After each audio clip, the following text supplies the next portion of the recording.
Hi friends, ఈరోజు అయితే గోంగూర chicken dum biryani అయితే ప్రిపేర్ చేయబోతున్నాను.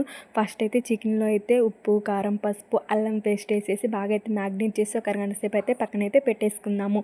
గోంగూర చికెన్ దమ్ బిర్యానీ అన్నా కదా, గోంగూర అయితే ఖచ్చితంగా ఉండాలి. దానికోసం అయితే గోంగూర ఒక కట్ట అయితే తీసుకొని అందులో పచ్చిమిరకాయలు అయితే తీసుకొని ఉప్పు, పసుపు, కారం వేసేసి బాగా అయితే మగ్గనిచ్చేసి పక్కనైతే పెట్టేసుకోవాలి. ఒక మందపాటి గిన్నె తీసుకొని అందులో కొంచెం ఆయిల్, కొంచెం నెయ్యి వేసి మనం ఒక 3-4 ఉల్లిపాయలు ఇలా సన్నగా అయితే తురుముకొని బిర్యానీ ఆకేసి బాగా అయితే వేయించేసేసుకోవాలి. మనం గోంగూర పేస్ట్ కూడా ప్రిపేర్ చేసి పెట్టుకోవాలి.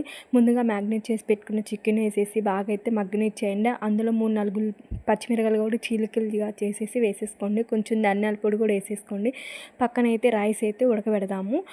కొన్ని వాటర్ అయితే తీసుకొని అందులో బిర్యానీ హోల్సేల్ మసాలా వేసేసి బాగా అయితే నీళ్ళైతే మరగనిచ్చేసేయండి. మనమైతే ఈలోపు చికెన్ అయితే ఉంటుంది కదా, అందులో గోంగూర పేస్ట్ వేసి బాగా అయితే కలబెట్టేసేయండి.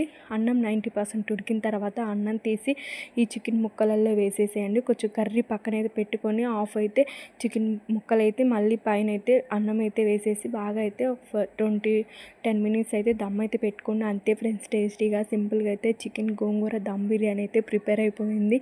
మీ ఇంట్లో కంపల్సరీ అయితే ట్రై చేయండి. టేస్ట్ చాలా అంటే